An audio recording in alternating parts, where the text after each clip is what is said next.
केंद्र सरकार द्वारा बड़ी घोषणा के साथ युवाओं के लिए एक बड़ी घोषणा की गई खेलो इंडिया। मगर कुछ जम्मू के पार्षदों द्वारा खेल के मैदान पर निर्माण कार्य शुरू करवाने के बाद ऐसा लगता है कि वो कानून युवाओं के लिए इस गांव में है ही नहीं।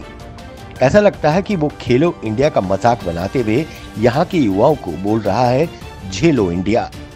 जम्मू के त्रिलोकपुर गांव में एक छोटा सा खेल का मैदान है। यहाँ के स्थानीय निवासी आर्थिक रूप से कमजोर हैं। वहीं इस खेल के मैदान का उपयोग युवा खेल कूद के लिए करते हैं, तो वहीं शादी ब्याह में ग्रामीण यहाँ पर टेंट लगाकर कार्यक्रम करते हैं, अन्य रस्में निभाते हैं, क्योंकि जंजघर या रिजॉर्ट बुक करना इनकी क्षमता से बाहर है। प्रदेश सरकार के युवाओं को खेल के प्रति जागरूक करने के लिए हजारों लाखों रुपए खर्च कर रही है, ताकि युवा नशे व अन्य गलत आदतों से दूर रहें।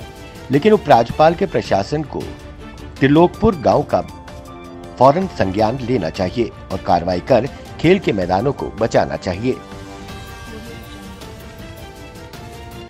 कोरोना वायरस के नए स्वरूप के 24 देशों में पहुंचने की पुष्टि हो चुकी है। केंद्र सरकार ने खतरे को देखते हुए 15 दिसंबर से इंटरनेशनल फ्लाइट शुरू करने को टाल दिया है। स्थिति पर नजर रखी जा रही है। वहीं ब्रिटेन और नीदरलैंड की उड़ान में पहुंचे 4 भारतीयों की कोरोना रिपोर्ट पॉजिटिव आई है। इंटरनेशनल यात्रियों के लिए नए दिशा निर्देश लागू हो गए हैं। पहले दिन 80% यात्रियों के रैपिड पीसीआर टेस्ट किए गए। श्रीनगर में नाबालिग बेटे की गाड़ी चलाकर सड़क हादसे को अंजाम दिया। कोर्ट ने पिता को इसका जिम्मेदार ठहराते हुए 25,000 रुपए का जुर्माना के साथ 3 साल का कारावास की सजा सुना दी। श्रीनगर की विशेष मोबाइल मजिस्ट्रेट यातायात शबीर अहमद मलिक ने सजा सुनाते हुए फैसले की कॉपी शिक्षा विभाग के आयुक्त को भी भेजने के निर्देश दिए। साथ ही कहा कि बेटे की करनी पर पिता को सजा का ये आदेश तमाम स्कूलों में साझा कर बच्चों और उनके पेरेंट्स को जागरूक किया जाए। लद्दाख में भी लव जिहाद के मामले बढ़ रहे हैं। ज़ंस्कार में हाल ही में एक बौद्ध युवती की मुस्लिम युवक से जबरन शादी कराने और फिर मामले ने तूल पकड़ने के बाद लद्दाख बुद्धिस्ट एसोसिएशन ने उपराज्यपाल आर.के. माथुर को पत्र लिखा।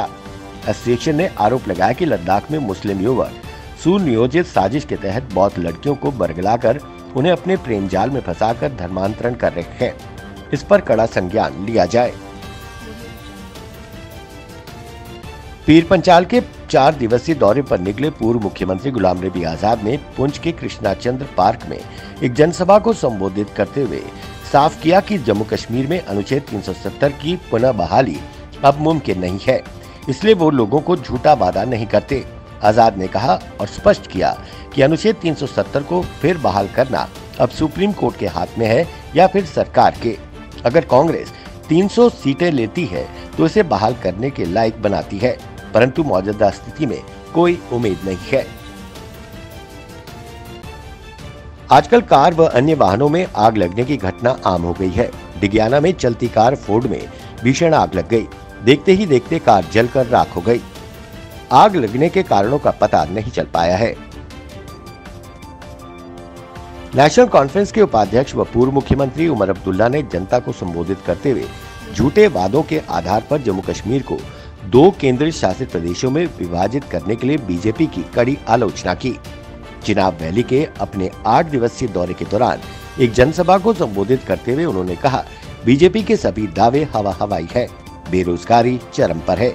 उन्होंने गुलाम नबी आजाद का नाम लिए बिना आलोचना की कि कांग्रेस 370 पर दोयम दर्जे की राजनीति कर रही है।